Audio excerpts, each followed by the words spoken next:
Good to have you here today. Thanks for joining us. And I've got a quiet spot here in the yard. Hopefully it's quiet and might stay quiet for a few minutes while we talk. Just thinking, I'm looking through the camera and the yard needs mowed and fruit needs picked and some things need hedged. But just sun's breaking through. I'm not sure what we're going to face this morning, but I just want to take a minute or two and talk about home and family. We have in October I want to say it's October, I don't have the calendar in front of me, but we have a family conference we're planning. I think it's the first Sunday, Monday, Tuesday, Wednesday in October.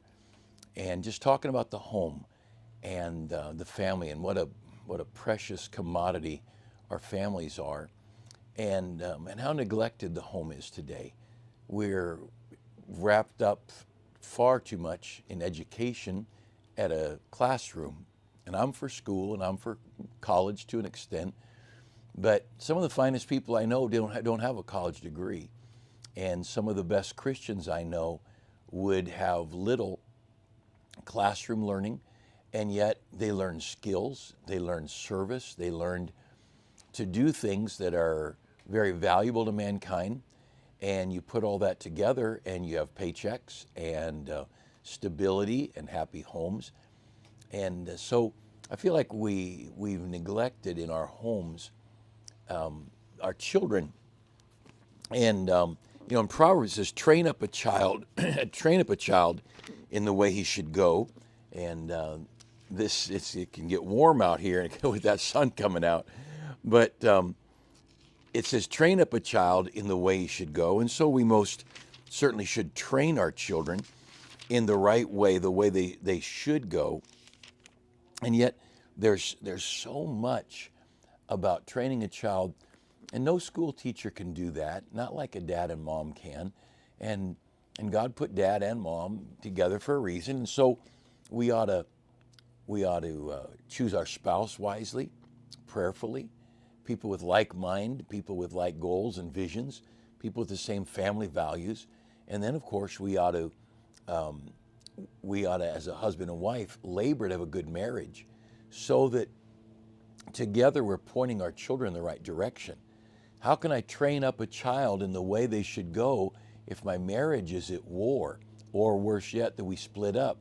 And now I only have part-time influence in the home, and I grew up with a broken home and remarriage, but I'm very grateful for the idea that I didn't bounce back and forth. I had a home, and when my dad left, I had a home. We just had mom, and then a few years later we had mom and stepdad, but it was home. And I visited my dad some, but it was always home.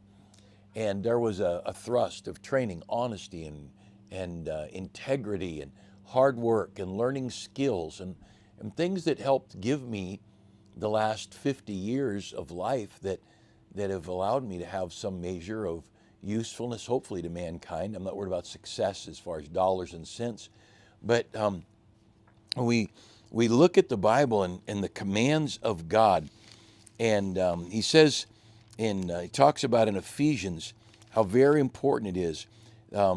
Fathers, provoke not your children to wrath, but bring them up in the nurture and admonition of the Lord, Ephesians 6:4. And so I have a command to bring up my children and the nurture and admonition of the Lord. My job is to teach and to train my children. And one of the reasons I chose to be outside today is I've always used the yard for that. When our kids were young, I tried to get animals, and we happened to have the luxury of acreage. Our kids grew up, all of our kids grew up in a mobile home, and but nice, but we towed them in and parked them and lived in them. And they weren't certainly not trailer trash. They were beautiful homes, but I liked the land. And so we had a yard, and there was planting and mowing and putting in new sprinklers and fixing sprinklers. And there was one place we lived for quite a few years, we had a pool.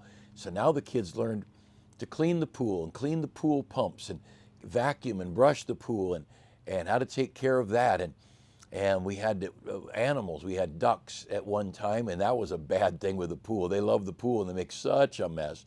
Well, we had goats for a while. We had chickens for years. My mom and dad helped with a lot of this because they lived right next door to us for a while. But we had chickens, and we always had dogs, and even on occasion cats, and we had a lot of stuff that wasn't the important thing. The important thing was training the child with our cars. From little, we began teaching them to wash the car, to wash the wheels of the car, to clean all the brake dust out of the wheels, and then to wash the black, the rubber part, and then little by little teach them to clean the inside of the car and to vacuum it well and to vacuum the seats and the carpeting. And well, a car was, yes, to get us around, but a car was a tool to train up a child in the way he should go, to bring them up in the nurture and admonition of the Lord. And so when we train children, we want to train them to work hard. We want to train them to do a good job. We wanted to train them to do what was difficult. And when it was hard, you keep doing it. When you want to quit, you keep doing it. And when you don't know how, I remember one time, and I've mentioned this before, but we had a sprinkler line needed repaired. So sprinkler lines don't have any pressure. Only when the valve turns on, then there's water in it going to the sprinklers. Well, it needed repaired for some reason. And so I'm pretty sure it was Josh, our oldest, and I told him, dig down here to get to that pipe, and then we'll dig it all up, dig around it, and then we'll cut that out and we'll replace whatever the problem was. I neglected to tell him that underneath it a few inches was a pressure line, always had high pressure in it. And so I left him. I want to teach my kids to work without being supervised. I want them to teach them to work without being told what to do and push, figure it out, work at it. And he comes walking up to me just wet all over. And I said, what happened? He said, you didn't tell me there's another line under the line and I'm working on it. So he found the line and he dug down to get deep where he could get around it, and he broke that line. Well, now he learned where the water shutoff is for the whole property. And now he learned we got to dig it out, and how do you repair a pressure line, and oh, so many lessons learned. You don't learn that stuff in school. And something goes wrong, you don't quit, and something's difficult. Something doesn't go as you planned it. You don't have to walk off and be frustrated. No, you find someone who can help you with it, and you get the answer, and you solve it. So when he says in Proverbs, train up a child in the way he should go, and in Ephesians 6:4, he says to bring them up in the nurture and admonition of the Lord, all these biblical character traits. And that's why I've always had fruit trees and shrubs and lawn and all these things. And right about the time Josiah, our youngest, was getting older, and each time a child graduated and went off to college, it made more work for the ones who were left. Well, when 3 left, and I only had 1 left, and he was 8 years younger than his next closest sibling, we couldn't just keep up with it. And through a series of events, we ended up having to move anyway. And we didn't really look for something this nice, but it was all we could get. And honestly, it was way out of our area of what we would ever guess, but it's just where we are, and God provided, and we're here. But so we were able to cut down the yard work and all that. But Josiah, he had to learn to do all these things. And of course here there was just dirt when we moved in. So the kids learned to plant, and they learned to, you got to plant. How big a hole do you dig? What do you put under it? And all those things. But I fear that we're not teaching our children.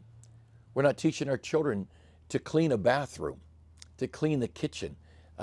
We've got kids who are sitting still in someone else's home while there's work being done. And just these character traits to teach your children. Train up a child in the way he should go. And I told my kids, you don't, because maybe my son's working a job here and I'm working a job here. We're both outside working, but we're within sight or talk to one another, but different jobs. Well, when his job ended, he didn't go in the house. He's not going to go in the house and sit down and relax and chair while dad's still working. So I had to teach him. When you get done with your job, you help the other jobs. We quit when we all quit. We quit when all the jobs are done. You don't just mow the lawn. You get the edger. You edge the lawn. You don't just edge the lawn. You get the blower or the broom, and you sweep off the walks. Well, grass and walks are necessary to learn those character traits. And it's so vital that we develop character in our children and strength in our children. And I want to encourage you. I know some of you are grandparents, some of you are great-grandparents, but let's keep in mind the jobs we have as grandparents. We bring our grandkids over and work with them here. This is one of the places our grandkids can earn some money and keep me from having to do all the work. But from dusting the rails of the stairway up to the second floor to cleaning wood floors, all these different jobs, taking the screens off, washing windows. And you know, our grandkids get money, we get the work done, we get time with our grandkids, they learn skills, they learn jobs. This is not just about me. Let me just sit back and do nothing. This is about work and about training, and train up a child and bring up a child in the nurture and admonition of the Lord, and train up a child in the way he should go. And I want to encourage you, let's invest in lives. All the money that could be invested in stuff, let's invest it in people. And you know, I might have a gun and go to the gun range. The other day I brought my son and two older grandkids to a gun range. For Christmas, I gave them each a box of shotgun shells, and we went to the gun range and we shot clay pigeons. And there's things you learn. You learn care, you learn carefulness, you learn to follow directions. You learn you can do some things, and you learn some guns kick more than others, all kind of things you learn. But everything I have, I want it to be a teaching tool to help people and train up a child and bring them up in the nurture and admonition of the Lord, Proverbs and Ephesians. And what a great opportunity. And so whatever we have, let's use it for God. Of course, then with all the fruit, for whatever reason, we've got this abundance of fruit. And I've got a basket by the door right now I'm going to take to somebody this morning later. But let's use our lives and let's use our stuff to raise up a generation with character and diligence and integrity and honesty and a diligence to see the job through and to finish the job. And oh, there's so much we can do. And if you're a parent, pray. You need God, because you don't just want the outside trained, you want the inside. Proverbs, Solomon says to his son, my son, give me thine heart and let thine eyes observe my ways. I don't want you just to see what I do. I want you to have a heartstring tied so this child wants to do what dad's trying to teach him to do.